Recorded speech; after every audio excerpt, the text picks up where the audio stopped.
Assalamualaikum warahmatullahi wabarakatuh.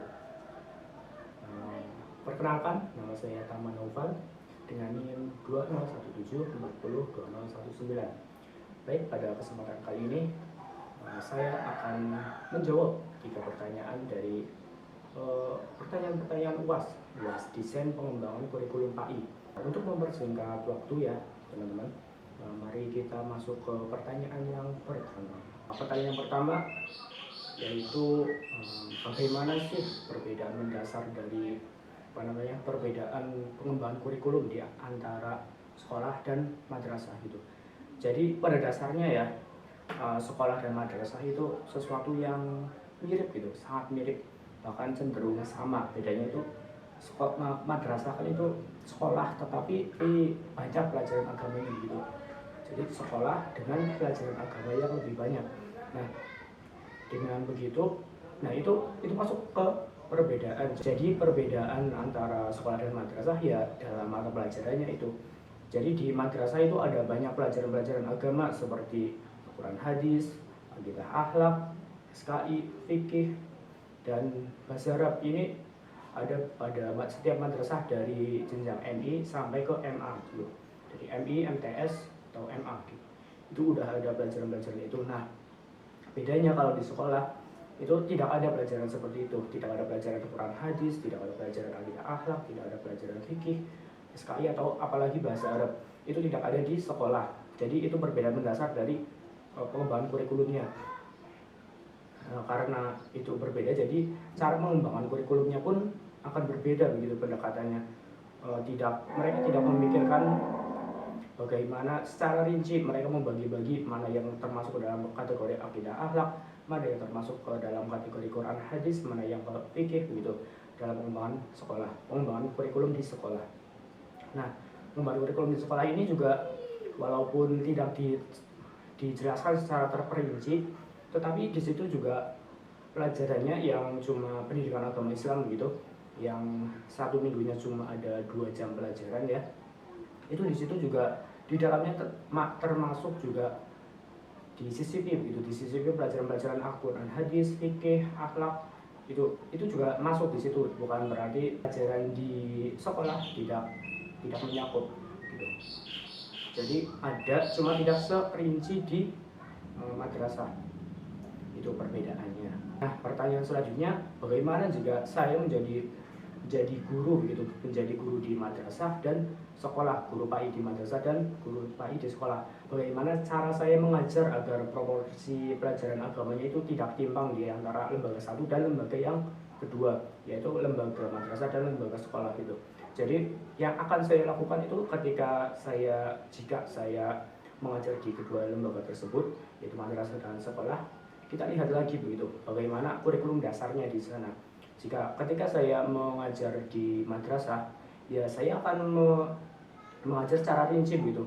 Nah, ketika mengajar di sekolah, tentu saja kita tidak bisa mengajar secara rinci pelajaran-pelajaran tersebut.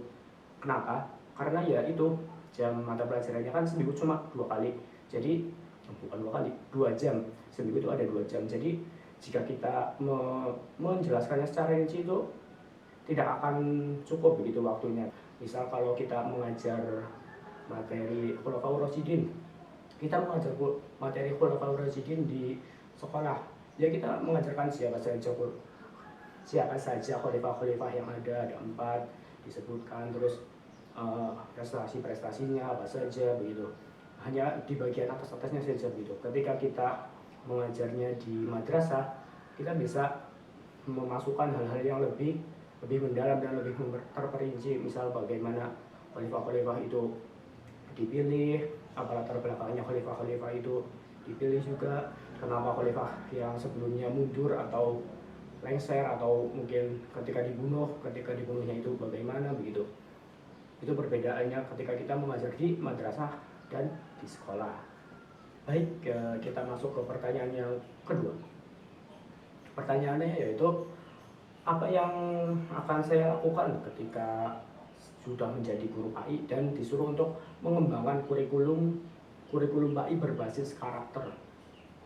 Jadi karakter itu merupakan salah satu hal yang paling penting ya dalam kehidupan.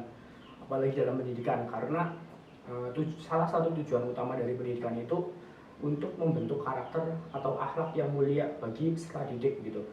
Jadi tujuan pendidikan bukan hanya mencerdaskan tapi juga membentuk karakter yang baik. Nah, bagaimana cara kita untuk mengembangkan karakter murid itu melalui kurikulum?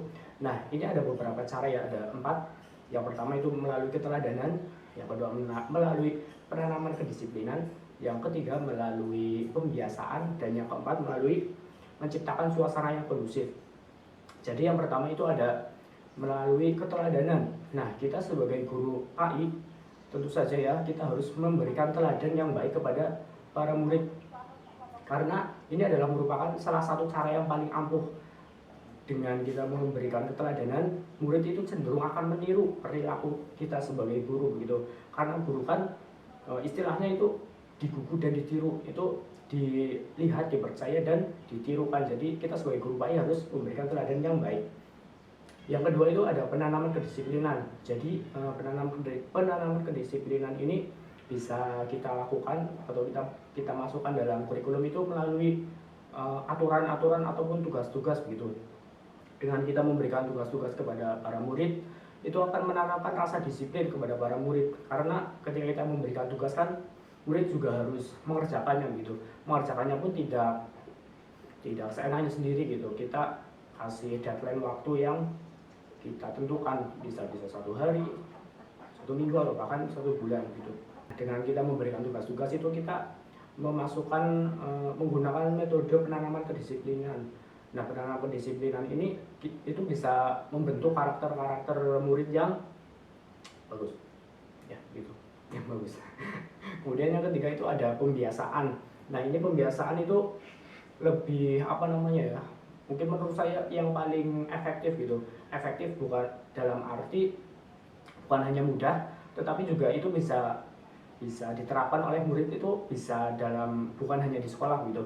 Ketika mereka sudah berada di rumah, sudah menjadi dewasa, itu bakal tertanam dalam diri mereka. Nah, ini misalnya ya, pembiasaan itu kita membiasakan murid untuk bersikap jujur, bertanggung jawab, terus mandiri, disiplin gitu. Nah, ini pembiasaan ini akan tertanam dalam diri murid, yang akan mereka bawa nanti ke fase-fase berikutnya begitu. Nah, yang keempat itu menciptakan iklim yang kondusif. Nah, ini karakter yang baik itu juga terbentuk dari lingkungan kan. Jadi ketika kita hidup dalam lingkungan yang kondusif, lingkungan yang baik, maka karakter dari murid tersebut juga akan baik begitu, akan mengikuti dari lingkungannya. Jadi lingkungan ini sangat penting dalam pembentukan karakter siswa. Juga dalam lingkungan yang kondusif itu siswa juga akan lebih nyaman, lebih mudah dalam menerima pelajaran yang kita berikan. Kemudian apa sih contohnya begitu, materi-materi yang bisa kita masukkan dalam pengembangan kurikulum yang berkaitan langsung dengan pembentukan karakter gitu, pembentukan karakter yang baik. Satu contohnya itu kita bisa menggunakan materi akidah akhlak ya. Itu kan sudah sangat jelas akidah dan akhlak. Nah, di situ kita bisa menanamkan nilai-nilai pendidikan karakter yang baik, misal pendidikan karakter jujur, amanah, dapat dipercaya, bertanggung jawab, itu bisa kita masukkan ke sana gitu. Kita memasukkan materi jujur, mulai dari pengertiannya, apa itu jujur, kemudian bagaimana cara kita jujur, bagaimana cara kita konsisten untuk jujur gitu. Itu bisa dijabarkan secara rinci di sana. Kemudian misal kita akan memasukkan nilai-nilai karakter religius. Ini saya kira mudah ya kalau dalam madrasah, karena kan ya madrasah begitu.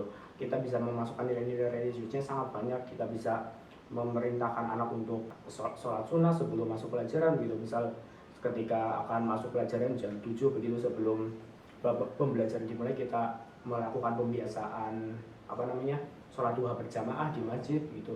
Itu kan sangat baik untuk pembentukan karakter peserta didik. Nah, pertanyaan yang ketiga yaitu apa sih problematika kita ketika kita mengembangkan kurikulum itu.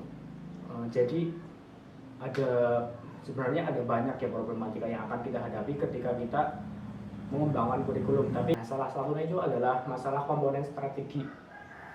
Nah, strategi pengelolaan kurikulum untuk mencapai tujuan dari pendidikan itu kita memerlukan pembelajaran dengan metode active learning begitu. Kita harus menerapkan active learning. Jadi bukan hanya guru yang aktif dalam kelas, tapi murid-murid juga aktif gitu. Tetapi dalam prakteknya, dalam kenyataannya, dalam lapangan begitu, pembelajaran active learning ini masih sangat kurang atau bahkan ya benar sangat kurang gitu di sekolah-sekolah. Sebagai contohnya saja, ada ada banyak sekolah yang sekolah dan guru-guru begini. Ketika mengajar itu guru tersebut hanya menerangkan gitu, hanya menerangkan terus bicara dari awal jam pelajaran sampai akhir itu hanya memberikan ceramahnya gitu. Nah, murid-murid hanya diam dan pasif, hanya mendengarkan gitu, mendengarkan sambil ngantuk, sambil bicara sendiri, mungkin sambil asik sendiri gitu. Nah, ini kurang efektif ya dalam pembelajaran. Jadi kita harus menerapkan active learning. Bagaimana caranya? Ya, kita harus bagaimana caranya kita mengarahkan para siswa untuk aktif dalam pembelajaran begitu. Kemudian yang kedua, dalam pembelajaran kita masih menggunakan pendekatan yang normatif. Jadi maksud dari pendekatan normatif ini ya pendekatan yang hanya menyajikan konteks-konteks normatif gitu tanpa mengontekstualisasikannya dalam kehidupan sosial.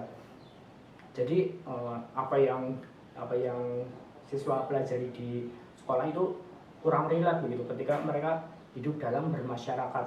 Nah, ini juga salah satu problem yang ada pada pendidikan kita. Nah, kemudian apa sih solusinya? Solusi kita agar pembelajaran itu dalam pengembangan kurikulum Pak itu maksimal gitu. Nah, berkaitan dengan yang pertama itu ada active learning. Ya, kita sebagai guru PAI bagaimana caranya kita harus memberikan stimulan gitu kepada para peserta didik agar aktif dalam pembelajaran. Mungkin kita bisa bukan hanya berceramah tetapi kita juga bertanya gitu. Ketika kita menjelaskan sesuatu ya, misal kita menjelaskan tentang sholat, ketika kita menjelaskan pengertian, terus kemudian ada rukun-rukunnya. Nah, kita lemparkan saja pertanyaan kepada para peserta didik, ada yang ingin ditanyakan gitu. Kalau tidak ada ya kita memberikan pertanyaan begitu, pertanyaan untuk menegaskan bahwa ya murid-murid itu beneran paham atau tidak. Nah, kemudian cara yang selanjutnya itu kita bisa memberikan saja kepada para peserta didik permasalahan yang ada. Nah, nanti peserta didik itu bisa dibentuk beberapa kelompok dalam kelas. Nah, per kelompok itu mendiskusikan bersama itu permasalahan tersebut untuk dipecahkan masalahnya. Kemudian ketika sudah selesai dipecahkan masalahnya, para kelompok itu maju ke depan kelas untuk mempresentasikannya begitu. Nah, ini juga cukup baik ya. Jadi murid tidak hanya pasif diam di kelas tetapi juga aktif dalam pembelajaran. Kemudian mengenai permasalahan pendidikan yang masih bersifat normatif gitu, ya kita sebagai guru bagaimana caranya kita harus mengontekstualisasikan begitu pelajaran-pelajaran yang ada di sekolah atau di madrasah dalam konteks-konteks sosial atau bermasyarakat dalam kehidupan sehari-hari gitu.